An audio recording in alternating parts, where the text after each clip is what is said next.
Welcome to this video. In this one, we're going to talk about scatter plots.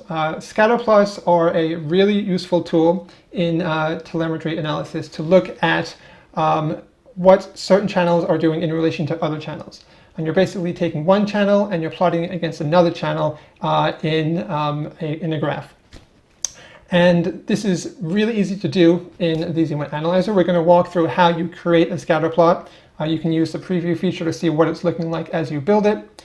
And there are also 4 scatter plots that come with the analyzer by default, which are very useful. Those are gear to speed plots and lateral acceleration to steering angle plots. And about halfway through the video, you can look in the channel index below. We're going to switch over to talking about what those 2 scatter plots do, how they're used, and how you can use them to improve your driving around the lap. So here we are in the Z1 Analyzer, and we're going to look at how you create a scatter plot in the analyzer. So you start up here at scatter plots, and if you choose edit a scatter plot, by default the analyzer comes with 4 predefined scatter plots, and you can use those. You can, if you right click on them, you can edit them, or you can copy them using them as a basis for a new scatter plot, or you can just create a new scatter plot.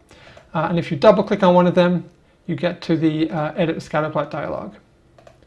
Or if you just want to create something from scratch, you can do a new scatterplot, and then you end up with a blank basically scatterplot here, and then you can build it up as you go.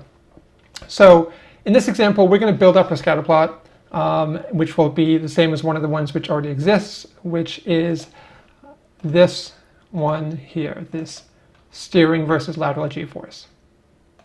So the way we're going to do that is we're going to go to scatter plots and then new scatter plot. So we'll give it a name. For this purpose, we're just going to call it our test scatter plot.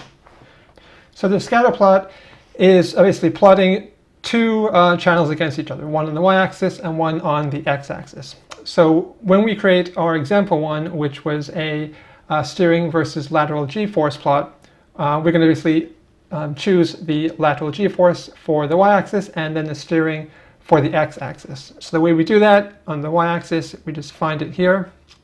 So it's lateral acceleration. And then on the horizontal, we want to use the steering. So now we have, basically we're plotting how the g-force is on the car versus what the steering is doing. And we want to make this a bit easier to see. So the first couple of things is let's add some decimal places, because right now it's just 0, so we just have on the y-axis 2, 1, which isn't fine enough. So we can say let's go to 2 decimal places. So now we have 2 decimal places here to look at. The tick marks, you can choose how many do you want. So that's what is displaying here. So 6 is the default, but if you wanted more, you can have more, or you can reduce it and have fewer, depending on what you're doing and what you want to do in your scatter plot.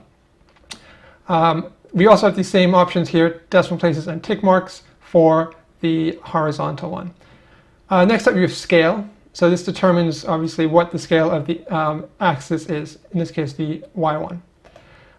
If you do it automatically, it will base it on the channel you've selected, but you can do a 0 base, where it goes 0 to whatever you type in here in the maximum. So say we want to go 0 to 50, we can do that. Obviously for what we're doing, this doesn't make any sense.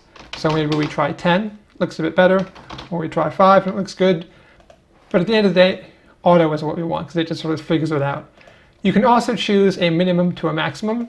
So this is your minimum down here, 0 up to 5. So, and that's because I have 0 as my minimum and 5 as my maximum. Again, for our purposes, auto is the best option. And we have the same scale options down here for the horizontal axis. And we're just going to leave this as auto in this case. So now we have the scatter plot. It's displaying things. But another thing you might want to add, you might want to color the dots based on another channel. So the purpose of this channel, of this scatter plot, is to figure out where we're either understeering or oversteering. So it's very useful to know how fast we're going at various times. So we can color code this based on the speed channel. So we're going to select speed here for our color channel. And then you can choose how many color buckets do you want and what these colors are. So on the right here, you'll see we have a legend telling you that we're using speed as our color channel. It's in miles per hour, and these are the different sort of buckets of what it is. So everything that's purple, the purple dots, are between 139.5 and 150 miles an hour. And then you have blue dots, lighter blue, going all the way down to red. And you can choose how many buckets you want from 1 to 10. So if we did 5, you only have 5 of them. But for this case, 10 is better because it gives you a finer level of detail. And you can choose the color for each bucket. So if you double click on this, you get a color dialog, and you can choose to change that color to whatever you want. Or you can just select, you can just keep the default colors. And then you have the extents, which shows here how that gets displayed. So you can choose what works best for you. So now you've assigned everything. You've created what your y-axis is, your x-axis. You may or may not have given a color channel, and this is what your scatter plot is going to look like. So after this, you just create scatter plot, and it's been added. And now you've created your scatter plot. When we go back here, you'll see our test scatter plot is right here. So to display the scatter plot, all you have to do is go here, add scatter plot, and choose the one you want to look at. And now we have the scatter plot we just created, and it's part of our layout. Okay, so now we're going to look at a couple example scatter plots and basically go over what they're showing you and how you can use them to improve your driving. So we're going to start with the scatter plot we just created, which was the G-force and steering scatter plot. So in this case, it's called the test scatter plot, but by default, when you open them, you have the steering versus lateral G-force. So I want to see the track map, and I also, so I'm going to move this over here, but I also want to be able to see the scatter plot. So I'm going to make this bigger to make it easier to see. All right, so we've got our track map and our scatter plot. So basically what this thing is showing us is it is showing us the steering angle going horizontally. So the farther I go in to the left or to the right, the more steering angle is being added to the car. And it's also showing the lateral acceleration as I go up and as I go down. So the lateral acceleration is the left and right so what's happening with the car. So basically when you're driving, if you turn the steering wheel left or right, the more you turn the wheel, the more you should be increasing the lateral acceleration on the car because you're going harder into a turn. So you'll have more G's. And as you straighten the wheel out, you'll be straightening out and they'll have fewer G's. So you want this graph basically to be here, basically everything in a straight line near each other in the diagonal from the top left to the bottom right. So if everything is here, that means things are working well. You're turning the wheel and the car is turning. And as you unwind the wheel, the car comes back to the center. But in this case, there are certain outliers. So there's this area up here where we're not really near the middle. And then there's these sections, these couple dots here, which aren't really near the middle. So what is this telling us and how do we figure it out? So basically these ones here, and if you click on this, you can see where you are on the track map. So I clicked here and the dot shows me I'm right there on the track. And then you can click on any of these other ones. Here, I'm right here on the track. So these sort of outliers, meaning I've continued to turn the steering wheel because my steering angle has increased, it's gone up, but the lateral G's on the car have not increased. So here, I am turning the wheel, and the G-force is increasing. But here, it's just kind of, I'm turning the wheel more, but I'm not getting any more G's. I'm kind of maxed out at my G's. Around here, 1.6 is the most I'm getting. And because we color-coded this, we know these are red and sort of this orange, so I can see here. So I know this is at slow speed, under 70 miles an hour. So what this means is I'm understeering because I'm turning the wheel more and the G-forces in the car are not increasing. So this is something to look at. Is this slowing me down?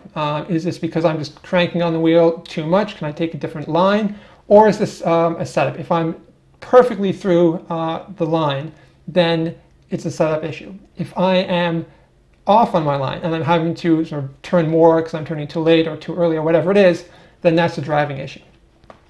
And then another thing is maybe you're getting understeer, but because of the rest of the track is excellent. You don't really want to tweak anything, but it's good to know that at this point you're getting rid of understeer at these locations, which is basically right here in this corner, and then the other one was down in this corner.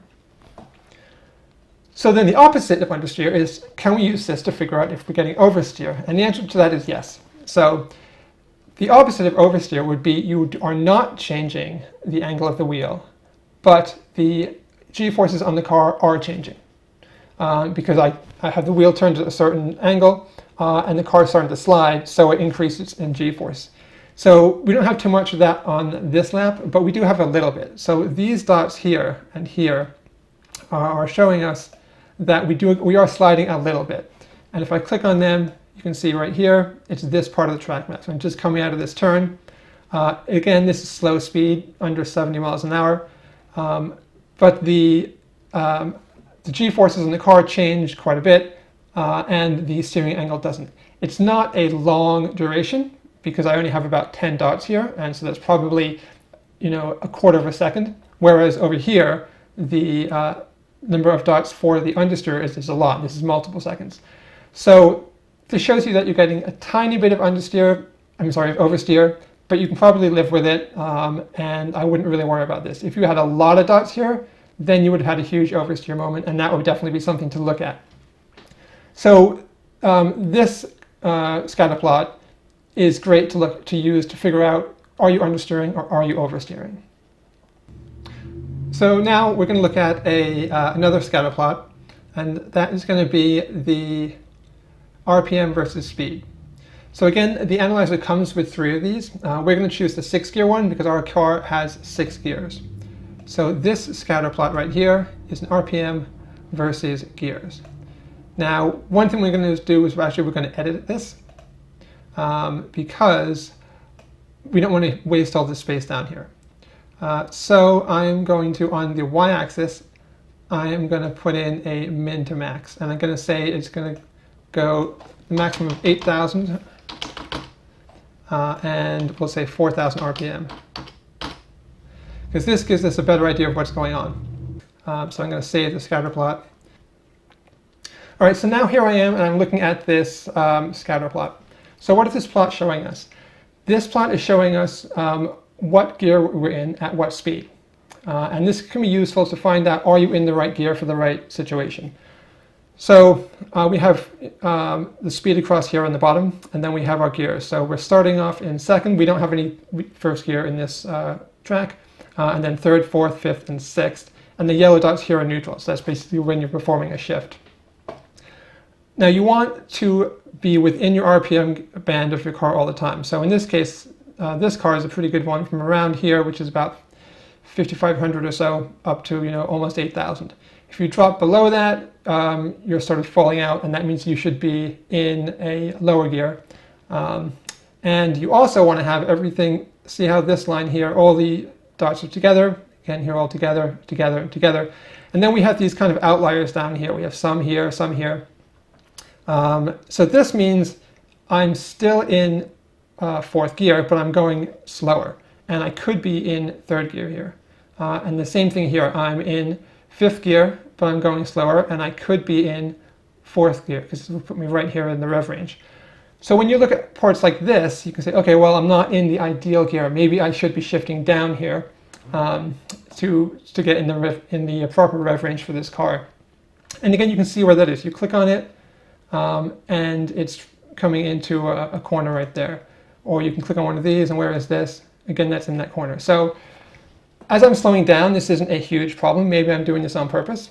But maybe you do want to be able to shift down a bit sooner and get some of the engine braking to help slow you down into that corner. And then where is this happening? And again, so it's in the braking zones. I'm mostly in the braking zones where I am shifting down. And perhaps I'm just shifting down at the wrong time.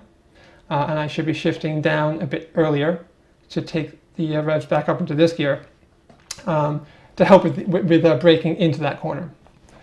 So that is what an RPM versus gear scatter plot can show you, and how you would use that to figure out, is there any way to improve where you're making your shifts during your lap. So I hope this has been a useful video. Like I mentioned before, scatter plots are a really useful tool, and they're really easy to implement.